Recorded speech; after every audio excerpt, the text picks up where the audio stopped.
हर पल की खबर पर हमारी नजर 7 भारत न्यूज के साथ। जिस दिन सदन में योगी आदित्यनाथ ने गिद्ध वाला बयान दिया, उस दिन उन्होंने किसी का नाम नहीं लिया था। हालांकि उस बयान के बाद यूपी की सियासत में खूब भूचाल मचा है।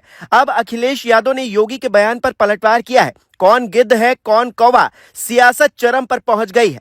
महोदय, मुझे सोशल मीडिया हैंडल पर एक बात बहुत अच्छी लगी। एक सज्जन ने इस बात को कहा और उसने जो लोग महाकुंभ का विरोध कर रहे थे उनके बारे में उसने बहुत सटीक टिप्पणी की। उन्होंने कहा कि पिछले 1.5 महीने में आप वामपंथियों समाजवादियों की बाल खगाल लीजिए, महाकुंभ को लेकर के विश्व भ्रमण के अलावा कुछ नहीं दिखेगा। गंदगी, अव्यवस्था, पर्यटकों की परेशानी के अलावा इनकी बजबजाती वाल पर दूसरी कुछ भी नहीं मिलेगा। लेकिन इन सब से इतर धरातल पर इनकी बजबजाती विचारधारा का कोई असर नहीं है। हज के दौरान अव्यवस्था से होने वाली सैकड़ों मौतों पर चुप्पी साध जाने वाले भारत के वामपंथी सेकुलर स्कॉलर महाकुंभ की भव्यता पर उल्टी करते नजर आए हैं। हर बार इनकी कोशिश महाकुंभ को बदनाम करने और फेल करने की रही, लेकिन ऐसे तमाम लोगों की मंशा को दरकिनार करते हुए करोड़ों लोगों ने आस्था की डुबकी लगा करके इनके जले पर नमक छिड़कने का ही काम किया है। उन्होंने आगे लिखा है कि महाकुंभ के दौरान दुखद हादसा हुआ, इसके बाद भी आस्था और विश्वास तमाम परेशानियों पर भारी पड़ी। तीर्थयात्री समस्त परेशानियों और मुश्किलों का पहाड़ चढ़कर भी प्रयागराज महाकुंभ पहुंचे, वहां से स्नान कर खुशी खुशी वापस लौटे। रिश्तों के जटिल समीकरण का परिभाषा गढ़ता महाकुंभ अब समारोह की ओर है। लेकिन यहां से निकला संदेश हर सनातन के मन में अमिट छाप छोड़ गया है, जो वर्षों तक लोगों की बदकही और कहानियों में जीवंत रहेगा।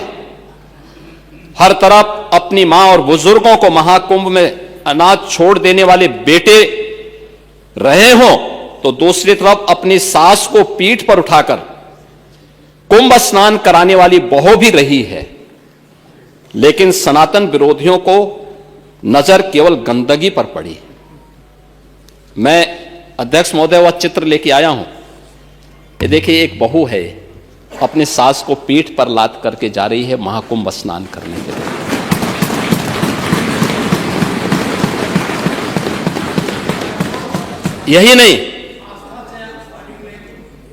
यही नहीं, आगे एक और बात कहते हैं। किसी ने सच कहा कि महाकुंभ में जिसने जो तलाशा उसको वह मिला। गिद्धों को केवल लाश मिली, सुअरों को गंदगी मिली, संवेदनशील लोगों को रिश्तों की खूबसूरत तस्वीर मिली, आस्थावानों को पुण्य मिला, सज्जनों को सज्जनता मिली, गरीबों को रोजगार मिला, अमीरों को धंधा मिला, श्रद्धालुओं को साफ सुथरी व्यवस्था मिली, पर्यटकों को अव्यवस्था मिली, सद्भावना वाले लोगों को जाति रहित व्यवस्था मिली, भक्तों को भगवान मिले। मतलब सबने अपने स्वभाव और चरित्र के अनुसार चीजों को देखा है। एक ही घाट पर सभी जाति वर्ग के तीर्थयात्री स्नानार्थी बिना किसी भेदभाव के नहाते रहे। सनातन की सुंदरता आखिर समाजवादी और वामपंथियों को कैसे नजर आएगी?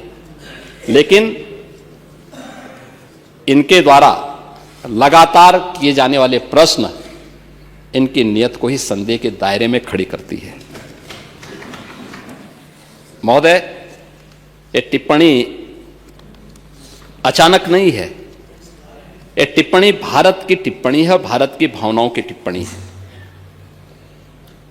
और जो स्वयं कुछ कर नहीं सकते थे, जिन लोगों ने अपने समय में इस पूरे आयोजन को अव्यवस्था और भ्रष्टाचार का शिकार बनाया था, आज वे महाकुंभ पर इस प्रकार की टिप्पणी करके भारत की भावनाओं के साथ ही खिलवाड़ करने का काम कर रहे हैं।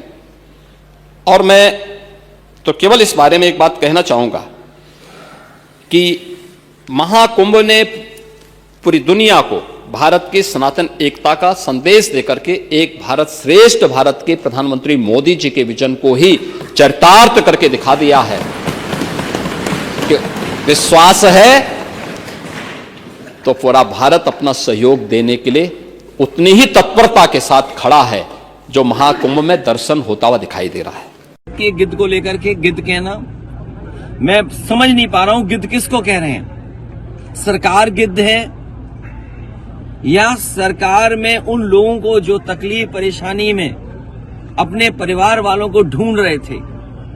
हमने आपने सोशल मीडिया में कई चैनलों में वो तस्वीरें देखी, वो वीडियो देखे कि एक बेटी अपने पिता को ढूंढ रही है, कोई अपनी मां को ढूंढने आया, एक भाई अपने भाई को ढूंढ रहा था, कई अपने परिवार के सदस्य जो खो गए उनको ढूंढने आए, कई दिनों भटकते रहे, उन्हें अपने परिवारों को कोई सुध नहीं मिली।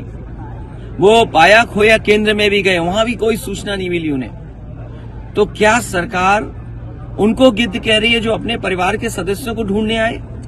और फिर दूसरी बात, सुअर, ये सुअर किसको कह रहे हैं? हमने आपने किसी ने नहीं कहा कि गंगा साफ नहीं है। समय समय पर सरकार को जगाते रहे कि सरकार जाने की क्या कमियां हैं। अगर सबसे ज्यादा गंदगी की बात किसी ने कही तो सेंट्रल पॉल्यूशन बोर्ड ने कहा कि गंगा मां का जो पानी है उसमें जो पैरामीटर्स हैं वो नहाने तक के नहीं है, आप नहा नहीं सकते, स्नान नहीं कर सकते हैं। ये सीपीडब्ल्यूडी ने कहा है। ये आपके स्टेट पॉल्यूशन बोर्ड ने क्या कहा, सवाल वो नहीं है। तो क्या आप दिल्ली के सेंट्रल पॉल्यूशन बोर्ड के जो लोग, जो एनजीटी से जुड़े लोग हैं, उनको आपने सुअर कहा?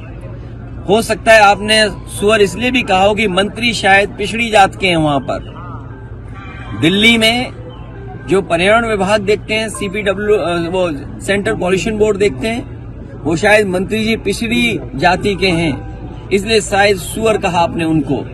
और मुझे तो ये लगता है कि जो डबल इंजन की सरकार अपने आप को कहते थे, वो कहीं ऐसा तो नहीं लखनऊ वाले दिल्ली वाले को कह रहे हों, क्योंकि दिल्ली वाले सवाल उठा रहे हैं कि आपका पानी कैसा है, आपका इंतजाम कुछ नहीं था। और कह रहे थे 100 करोड़ लोग आएंगे, हम 100 करोड़ लोगों के इंतजाम करेंगे।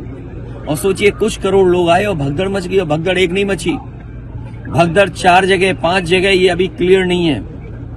भगदड़ मची, लोगों की जान गई, सरकार छिपा।